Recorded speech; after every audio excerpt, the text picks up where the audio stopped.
todo fim de তাদের ভিতরে semana. কাজের লোকটা ছিনিয়ে না নিয়ে সবাইকে বলছে মেয়েদের শিক্ষা আমাদের দরকার। মেয়েদের যদি বলা হয় যে শিক্ষার প্রয়োজন নেই, বিয়ে তার ১ বছর গন্তব্য, আসলে এই ধারণাটা আমাদের মেয়েদের আছে। মেয়েদের সুযোগ করে দিতে হবে। এবার বাজার কথা আসি। সকালবেলা আমি চা করছি।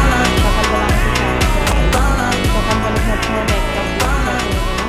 এর ফাঁকে আমি কর্তা মশাইয়ের জন্য রান্না করলাম খিচুড়ি। বাইরে প্রচণ্ড পরিমাণে বৃষ্টি হচ্ছিল। ভাবলাম যে খিচুড়ি না খেলে কেমন হয়।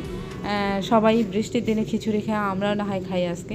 তো কর্তা বলল যে আচ্ছা ঠিক আছে। খিচুড়ি রান্না করলাম ২ রকমের ডাল দিয়ে, মসুর ডাল আর মুগ ডাল দিয়ে। সে বলল তার সাথে শুটকি ভর্তা করো। ডিম সিদ্ধ সে আগেই খেয়ে ফেলছে। ডিম সিদ্ধ করছিলাম। খিচুড়ি, ডিম সিদ্ধ, শুটকি ভর্তা। এর ফাঁকে আবার খালাকেও ডাক দিলাম। সবাই মিলে একসাথে খেলাম।